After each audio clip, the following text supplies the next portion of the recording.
He left, and then he came back, and you told yourself this time is different. This time he has figured something out. This time the returning means what you hoped it meant the first time, so you let him back in. You lower the wall you spent weeks building. You give him access to the version of you that you had carefully protected while he was gone, and for a while things are warm again, good again, almost like nothing ever happened. And then he disappears again. No blow-up, no clear ending, just the familiar drift, the slowing texts, the growing distance, the silence that stretches until it becomes undeniable. And you are left again in exactly the same place you were the last time, except now it is worse because it has happened twice, or 3 times, or more.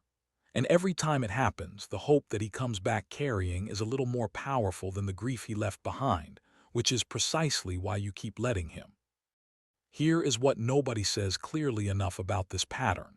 A man who keeps coming back without explanation is not coming back for you. He is coming back for what you give him specifically, for what you give him that he cannot currently find anywhere else with as little effort or accountability. That is not love. That is convenience wearing love's face. And the reason it is so difficult to see is that the feeling of being chosen, the relief of his return, the warmth of the reconnection, all of that is real. You feel it genuinely. But the feeling of being chosen and actually being chosen are 2 very different things. And this video is going to make sure you can tell them apart. What I'm about to show you is not about making him a villain, and it is not about punishing yourself for letting him back in. It is about giving you a clear, honest understanding of exactly what this pattern is, what it is doing to you, and what it says about him, so that the next time he appears in your phone, you are making a decision from clarity instead of from hope alone. The first myth about the man who keeps coming back is the most seductive one, and it sounds like this. The fact that he keeps returning proves that he has deep feelings for you. He could stay away. He chooses not to. That choice must mean something. And this reasoning feels logical because it is partially true. He is not returning to someone he feels nothing for. There are real feelings somewhere in the equation, but real feelings are not the same as the right feelings. A man can feel genuine warmth for you, genuine desire for your presence, even a real kind of affection, and still not be capable of, or interested in, building anything with you that requires sustained effort and accountability. The returning is not evidence of commitment. It is evidence of appetite. And appetite is not love, no matter how strongly it presents itself. The second myth is the one you tell yourself each time he returns. He came back, which means he realizes what he lost. He has done some internal work. He is ready now in a way he was not before. And maybe, in a very small number of cases, this is true. Maybe something genuinely shifted for him in the time he was gone. But here is the test that most women skip in the warmth of the reunion. If something real shifted, there would be an explanation. There would be accountability. There would be some acknowledgement of what happened the last time and what he understands now that he did not understand before. A man who returns without explanation has not done any internal work. He simply ran out of other options, or missed what you gave him, and returned to the easiest available source of it. The third myth is the one that keeps the door open long after it should have closed. I do not want to overreact. Maybe he just needs time. Maybe I am being too rigid about needing answers. Maybe loving someone means accepting the complexity.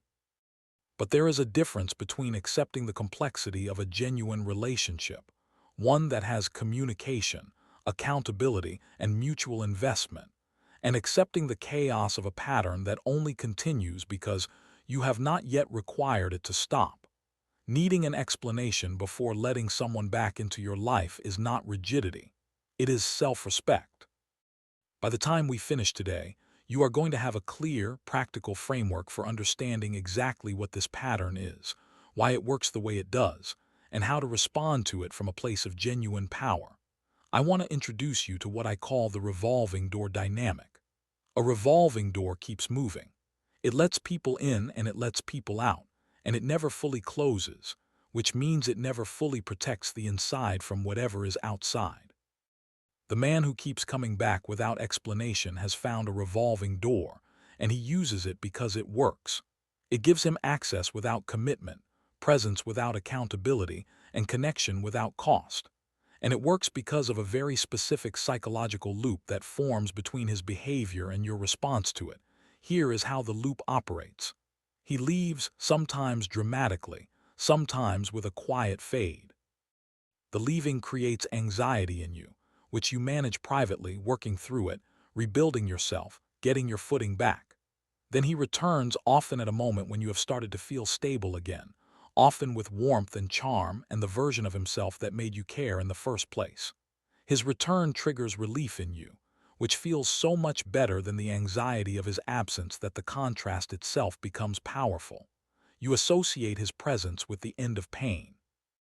And that association is what keeps the door revolving, because every time he returns, your nervous system registers not just his presence but the ending of a discomfort.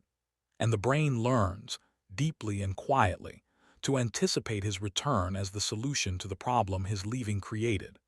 The revolving door dynamic has 4 distinct types of men who run it, and understanding which type you are dealing with is critical, because they require completely different responses. Some of them are dealing with genuine internal conflict that could, with the right conditions, resolve into something real. Others are running a pattern that will never resolve, regardless of what you do, because resolution is not what they are seeking. Knowing which one you are dealing with is the difference between a decision that costs you a relationship that could have been worth it, and a decision that costs you more time in a pattern that was never going to give you what you wanted. Let me show you what this dynamic looks like from the inside. Imagine a woman named Zara. She has been in an on and off cycle with the same man for almost 2 years. The pattern is always the same. Things are good for a while, sometimes weeks, sometimes a couple of months. Then he becomes distant, less communicative, eventually absent. Zara goes through the grief of it, does the work of moving on, starts to feel solid again, and then reliably he reappears, sometimes with a big romantic gesture, sometimes with something as simple as a text that says, "I've been thinking about you." And every time Zara feels the pull of it, she knows intellectually what the pattern is. Her friends have named it for her. She has named it for herself. But knowing the name of something and being immune to its pull are 2 completely different things. Because what she feels when he returns is not just happiness to see him.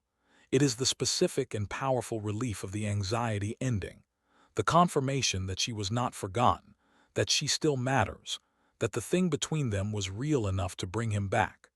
And that relief, in the moment, is genuinely overwhelming. It is more immediate and more powerful than the abstract knowledge that the pattern has repeated before and will likely repeat again. What Zara did not have, for a long time, was the framework to understand what type of person she was dealing with and what his returning without explanation actually meant about his internal reality. Once she had that clarity, the pull did not disappear immediately, but the decision-making changed. Because she was no longer responding to the feeling alone. She was responding to the full picture. Let me show you what that full picture looks like. The first type. The emotionally unavailable man who knows it. The first type is the man who is genuinely emotionally unavailable and, on some level, aware of it. He knows he cannot give you what you need. He knows that the relationship, in any sustained form, will require more of him than he is currently willing or able to give. And so he leaves, not always because he has found something better, but because he has hit his emotional ceiling and withdrawal is the only way he knows how to manage what is above it. He comes back because the distance over time makes him miss what the closeness gave him. The warmth, the connection, the specific comfort of someone who knows him. But he returns without explanation because an explanation would require him to address the thing he has not addressed.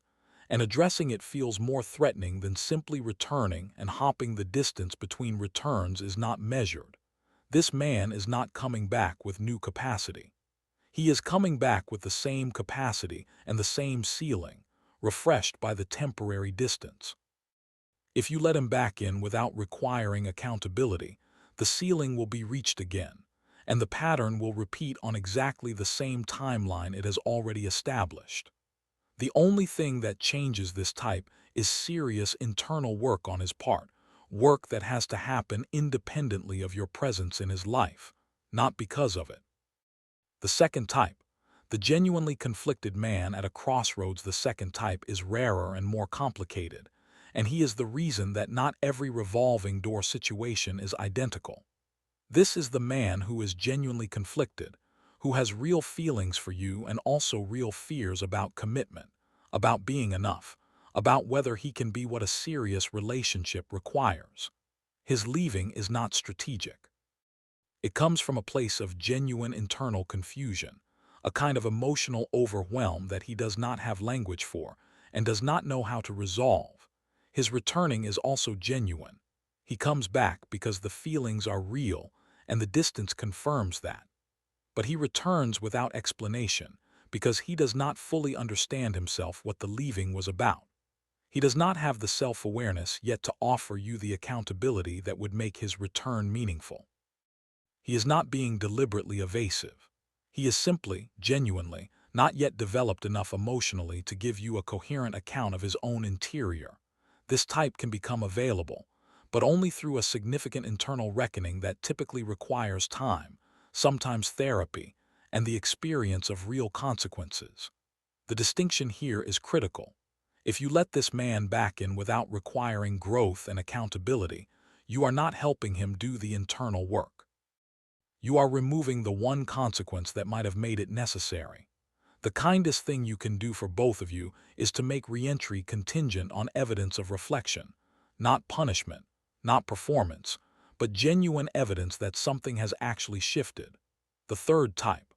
The comfort seeker without intention. The third type is perhaps the most important to identify clearly, because he is the most likely to be mistaken for the second type. The comfort seeker is a man who returns not because his feelings for you have compelled him back, but because his circumstances have changed. His other option ended. He is going through a difficult period and needs support. He is lonely in a specific way that your particular presence reliably soothes.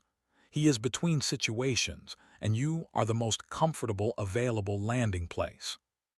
His return feels exactly like genuine rekindling because the warmth is real in the moment, but the warmth is circumstantial, not intentional.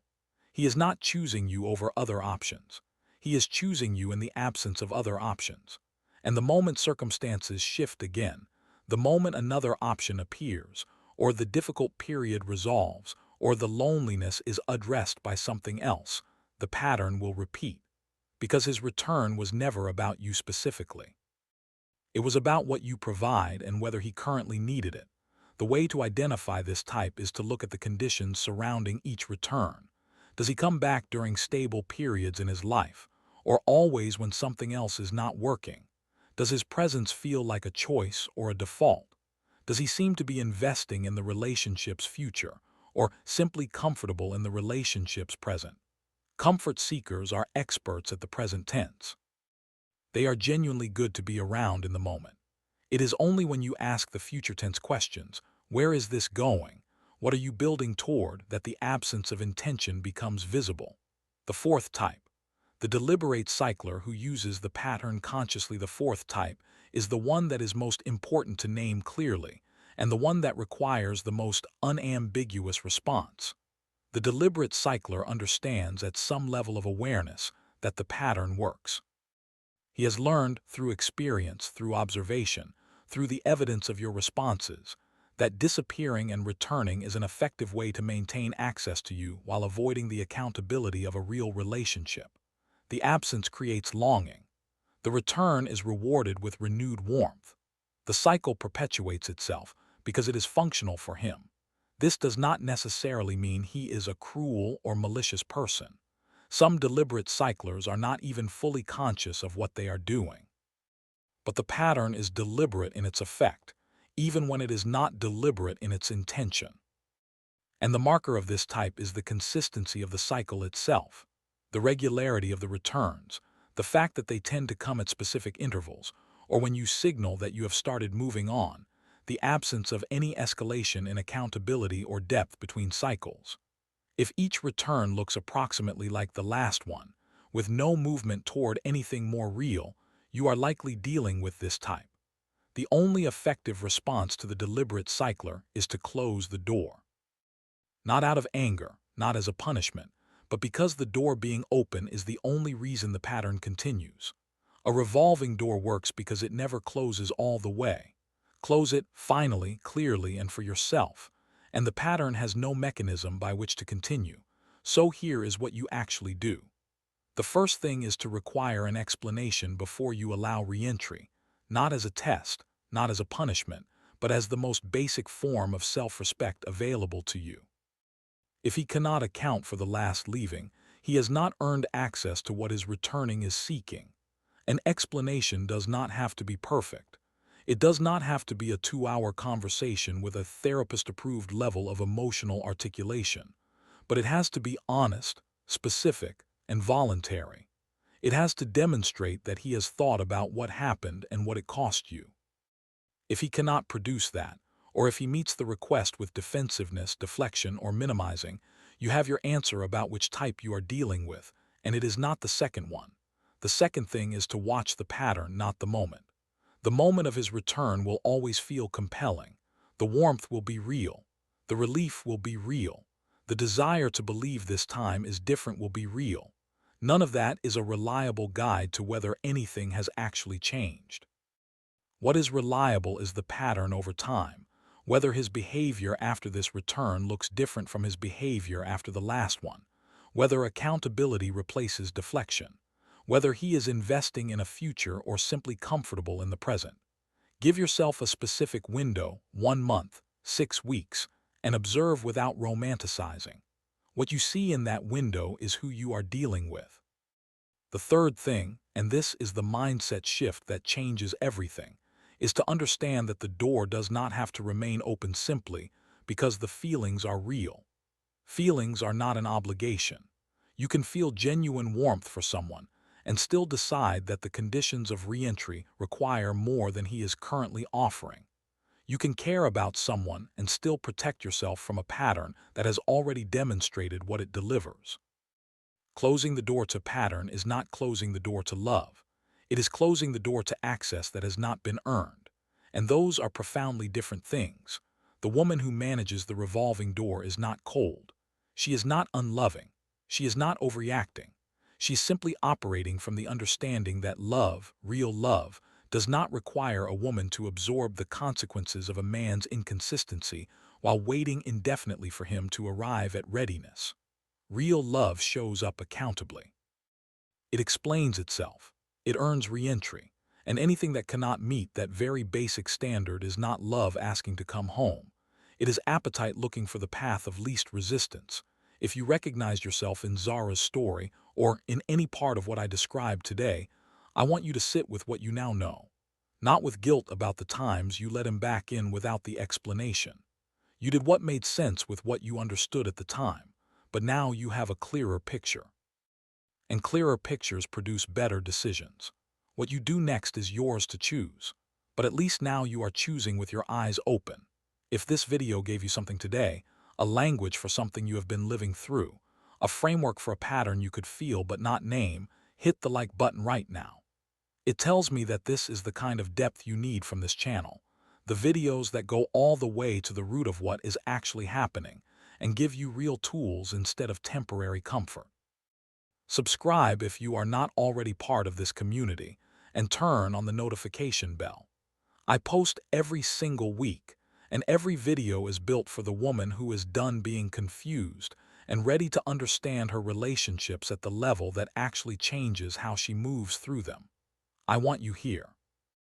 And before you close this video, drop a comment and tell me, which of the 4 types do you think you have been dealing with: the emotionally unavailable man, the genuinely conflicted one, the comfort seeker, or the deliberate cycler? Be honest. You do not have to name names, just the type. I read every comment on this channel, and your answer might be the exact thing that someone else scrolling through right now needs to finally see clearly.